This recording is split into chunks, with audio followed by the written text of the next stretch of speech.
I never imagined that my own daughter would be the one to speak the sentence that split my life clean down the middle. Not on her wedding night. Not while the band still played a soft, lilting tune. Not while 200 guests held their glasses poised in celebration. But she did. Ivy turned toward me, her white bouquet trembling ever so slightly, and said, loud enough for every soul in that reception hall to hear, "I wish you weren't my mother." The music faltered. A fork clattered to the floor. A sharp murmur sliced through the air. I felt every pair of eyes shift from her radiant face to mine, waiting to see whether the older woman in the simple blue dress would collapse under the blow. I did not. I lifted my chin. 6 decades on this earth had built a spine no insult could snap. Charlotte, Ivy's new mother-in-law, froze mid-sip, her wineglass suspended.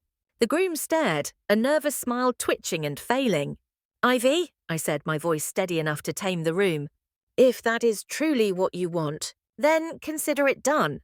Her smile collapsed like thin glass. Someone near the dance floor gasped. The bridesmaids stared as though the ground had shifted beneath us. Ivy opened her mouth, but no apology, no explanation, not even anger left her lips. Nothing. For a moment, the entire room stood still, music silent, lights frozen, air unmoving. I stepped away from the microphone, away from her perfect evening, letting the silence swallow the distance between us. But before I tell you what followed, I need to take you back to the months before the champagne, the flowers, the dress she believed could hide everything she no longer wanted to acknowledge. 6 months before the wedding, my days in Richmond folded into one another in the quiet rhythm only mothers of grown children truly know. Mornings, I managed the bookkeeping at a small antique shop on East Main Street. Evenings, I worked the front desk at a historic inn in Shockoe Bottom, offering warm smiles to tourists, smiles I gave more easily to strangers than to my own family. Every paycheck, every extra hour, every bit of overtime went into a separate envelope labelled Ivy's Wedding. I watched the numbers grow, deposits for the riverfront venue, payments on the mountain honeymoon package, the first month's rent for the apartment Ivy and her fiancé adored. The planner warned me the total would creep close to $200,000 over time. I didn't share that number with Ivy. I simply signed where she placed her finger. One afternoon, while I waited in Ivy's townhouse with a stack of contracts, I heard her voice drifting down the hall. She was laughing on speakerphone with a bridesmaid. "Mum will cover it," Ivy said casually. "She always does." My grip tightened around the pen. Moments later, she appeared, bright, excited, untouched by the weight she kept handing me. "Did you bring the paperwork?" she asked. "I did," I offered it carefully. "Everything is ready to sign." She didn't notice my hesitation. "Perfect. Laya said the sooner we lock everything in, the better." I added my signature beside hers. She pressed a distracted kiss to my cheek before returning to her call. I gathered the receipts, the envelopes, the quietly mounting burden, and stepped outside as the sun slipped behind the old brick roofs. At some point, sacrifices become so silent, the very person you made them for stops seeing them at all. The first dinner at the groom's parents' home in Windsor Farms felt less like a welcome, and more like an audition I'd never agreed to. Charlotte, the groom's mother, opened the door wearing a smile that never quite reached her eyes. "Maris," she said with a polite nod. "So glad you could join us. We keep things casual here. Nothing extravagant." Her pearl necklace and the gleaming crystal tableware told a different story. Ivy stepped in behind me, already basking in Charlotte's approval. "Mum, just wait until you see the dining room. It's gorgeous." Charlotte waved a dismissive hand. "Oh, it's nothing. Just a tiny update after the remodel. Barely worth mentioning." During dinner, she asked what I did for work. I began to answer, but she gently cut me off. "Bookkeeping and hotel front desk, yes? That must keep you occupied." She said it the way some people say ordinary. Ivy shifted, trying to smooth the moment. "Charlotte just means you work so hard, Mum." Charlotte smiled again. "Of course. Hard work builds character." Halfway through dessert, the wedding planner, Leia, arrived with a stack of program mock-ups. "I've got the updated designs," she said brightly. "We adjusted everything for symmetry." I reached for the papers, but Charlotte took them first, sliding the stack straight to Ivy. "We felt it was best to streamline things," she said. My eyes fell on the page listing the wedding hosts. The groom's parents were centered in bold, elegant font. My name was printed in tiny letters near the border, so faint it nearly blended into the background. Ivy glanced at me, then quickly looked away. "It just looks cleaner this way." "Mom," the planner agreed. Lyra hesitated. "We can still revise if—" "No," Charlotte interrupted, tapping the page. "This looks perfect." I folded my napkins slowly, feeling myself shrink in a room that wasn't mine. Some families make room for you. Others simply carve out a spot small enough for you to fade into. The night of the rehearsal dinner, I walked into the James River Country Club, expecting the usual: nerves, laughter, maybe a touch of chaos. Instead, a single glance at the seating chart told me everything I needed to know. "Maris Kessler?" the hostess asked, scanning her list. "You're seated right over here." She led me to a small round table tucked near the back wall, close enough to hear the clatter of dishes, but so far from the head table that I had to squint to see Ivy. There she sat beside Charlotte and the groom, glowing under the warm lights as though she had belonged to their family all along. Ivy spotted me and gave a quick wave before turning back to Charlotte, who leaned in to whisper another suggestion. During dinner, the microphone moved from person to person as guests offered informal toasts. When it reached Ivy, she rose with practiced poise. "I just want to thank the people who made all of this possible," she began. "Charlotte and Richard, your generosity has meant the world. You've made me feel part of your family from day one." The groom applauded. The guest nodded. My hands rested quietly in my lap. She went on, thanking the groom's parents, the planner, the bridesmaids. My name drifted across her lips so briefly it barely landed. A bridesmaid leaned toward me and whispered, "I thought she said she'd thank you." I remember her telling me she would. From across the room, Ivy looked relieved, as if skipping me had lifted a burden instead of adding one. When dinner ended, I approached gently. "Sweetheart," I said softly, "I thought you might mention—" She cut me off. "Charlotte said it'd be better to keep things simple. Long speeches can bore people." I opened my mouth, but Ivy had already turned back toward Charlotte, who offered a tight, approving smile. I returned to my lonely table, the applause from earlier still lingering in the air. Some omissions feel accidental. This one landed with precision.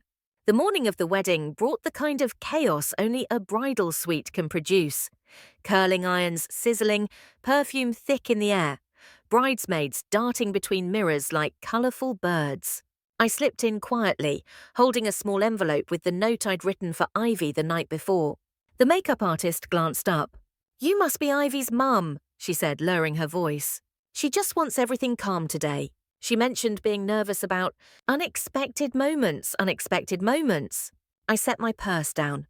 "She just really wants the day to feel polished," the makeup artist added gently. Across the room, Ivy caught my eye. "Mum, can I talk to you for a second?" She pulled me toward a corner near the window, away from the happy noise. Her robe hung softly around her, her face already flawless under the ring light. "Mum," she said carefully, "I need you not to say anything at the reception. No speech, no surprises. Just enjoy quietly, please." I lifted the envelope. I wasn't planning a speech. I only wrote a few lines. That's all. She didn't reach for it. "We don't have time for extra emotions today. Charlotte keeps saying weddings fall apart when people go off script." The envelope suddenly felt heavier than its single page. A groomsman walked by, adjusting his cufflinks. "Morning, Maris," he said cheerfully. "Charlotte mentioned you're the sentimental type." Ivy winced. "He didn't mean it like that." I slipped the envelope back into my purse. "It's fine," I said. It wasn't. Her stylist called her back to the chair. Ivy hurried away, swallowed by bridesmaids and praise. I remained where I stood, the noise swelling around me, a mother fading in the one room she thought she'd still matter. By the time the reception reached full bloom, soft music floating, glasses clinking, guests laughing, I stayed near my little table, watching Ivy glide from person to person. Her gown floated behind her, as if she had finally stepped into the life she always believed she deserved. A life untouched by her past. Untouched by me. The master of ceremonies walked up to the microphone. And now, he announced warmly, a few words from the mother of the bride, Maris Kessler. My breath caught. Ivy's head snapped toward me. She moved fast, too fast for anyone in satin heels, and beat me to the microphone. Actually, she said with a bright, tight laugh, we don't need a speech from her tonight. Truly. We're keeping things short and elegant. The groom blinked. Ivy, it's okay. No, she insisted. It's fine. I stopped a few feet from them. Ivy, I said quietly, I only wanted a moment. Nothing long? Her shoulders stiffened. Something sharp flashed in her expression. Mom, she hissed, loud enough for nearby tables, you always make everything about yourself. I'm not, I whispered. She cut through my words with a single blade of a sentence. I wish you weren't my mother. The air fractured. A fork clattered. A guest gasped. The band fumbled, their melody dying mid-note. The world narrowed into one trembling line between us, mother and daughter, love and humiliation. I stood tall. If that's truly what you want, I said, my voice reaching every corner of the room, then consider your wish granted. Her expression shattered. I turned and walked away while whispers rushed in behind me, filling the silence she left. A bridesmaid hurried after me near the hallway. Maris, I'm so sorry, she whispered. We all heard her. She shouldn't have. I know, I said, and I kept walking. I closed the ballroom doors and stepped into a quiet upstairs lounge, a small sanctuary where bridesmaids usually fixed mascara or escaped for air. The lights were low. The faint music below sounded distant. For the first time that night, I felt like I belonged somewhere. I set my purse down and pulled out the folder I'd been carrying for weeks. Contracts, confirmations, printed emails. Every piece of the wedding that I had quietly held together. My hands trembled, not from rage, but from a strange, cold clarity. I opened the venue contract. Payments scheduled through my account. Then the honeymoon itinerary, 5 nights, prepaid except the final confirmation due by 10 p.m. Then the apartment lease, approved only because I had agreed to be guarantor. Every page bore my name. On my phone, messages from Ivy. Mum, can you sign this? Mum, can you send the deposit? They just need your signature. I had become the foundation beneath her feet. And minutes earlier, she had ripped me out from under her life without a second thought. A notification popped up. Final co-signer authorization required by 10 o'clock p.m. My thumb hovered. I pictured Ivy on stage saying she wished I weren't her mother. Then I set the phone down. I opened my email and typed one sentence to the travel coordinator, the venue, and the apartment office. I am withdrawing as guarantor effective immediately. I hit send. The room seemed to inhale, as if the air finally had space to settle. I gathered the papers, closed the folder, and walked out, leaving behind every signature that had kept Ivy's world intact. By the next morning, the fallout had already begun, long before Ivy even opened her eyes. I was packing my small overnight bag when my phone buzzed with the first voicemail. Ivy's voice was high, frantic. Mom, the resort says the booking isn't finalized. They're mentioning missing authorization. Call me. Now, 10 minutes later, another message. Why didn't you sign it? We can't check in without the final confirmation. They're holding our room hostage. This is unreal. I sat on the edge of my bed, letting the next voicemail play. The groom's voice drifted faintly in the background. Ivy, maybe there was a misunderstanding. There was no misunderstanding, she snapped. She's doing this on purpose. A fourth call came in. I let it ring until it went silent. Around noon, a forwarded email popped up, this time from the apartment manager. Application denied. Guarantor removed. Right behind it came Ivy's angriest voicemail yet, her voice shaking with fury. Why would you do this? You know we can't get the place without you. The lease starts in 3 days. Charlotte is livid. She keeps asking what's wrong with you. Not once did she mention her words from the reception. Not once did she acknowledge telling me she wished I weren't her mother. Instead, she behaved as though all of this had erupted from thin air. No cause, no wound, no consequence. More calls followed, fear woven with blame. In the background, her husband sounded bewildered. Ivy, I didn't realize your mum was covering so much. Did you tell me? No, Ivy snapped. Because she always does. She just fixes things. But not this time. And in that moment, the polished image Ivy had built, perfect, curated, spotless, began to crack. Ivy finally asked to meet me at a quiet overlook by the James River, the same place where I used to take her for picnics when she was little. Now she stood there in a designer coat, eyes swollen from crying, phone clenched like a weapon. "Why would you do this to me?" she demanded as soon as I approached. "The resort, the apartment, everything is falling apart. Charlotte says people are talking. Do you understand how humiliating this is?" My voice stayed level. "I withdrew as guarantor. That's all." "That is not all," she shot back. "You ruined the first week of my marriage." Her husband shifted beside her, clearly uncomfortable. "Ivy, maybe let her explain," she spun on him. "Do not take her side. You don't know what she's capable of." I looked at him gently. "I think he knows exactly as much as you've chosen to tell him." He lowered his eyes. Ivy's hands were trembling. "Fine," she said. "Say whatever you think you need to say." I opened my folder. "I covered your rent for 2 years. I paid for your medical bills when you had no insurance. I put down deposits for your venue, the dress, the honeymoon, the apartment. Every form, every contract, you sent to me.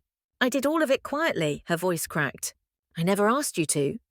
"You did," I said softly. "Every time you texted Mum, 'Can you help?' Every time you leaned on me privately, but erased me publicly." Ivy looked away, tears streaking down her cheeks. "I was ashamed," she whispered. "They all have perfect families, perfect parents. I didn't want them to think I came from less." I closed the folder gently. "You don't have to choose me, Ivy, but I won't carry a life that pretends I don't exist." She swallowed hard. "So what now?" "Now," I said, stepping back, "you stand on your own feet." 3 weeks passed before I saw Ivy again. I hadn't called.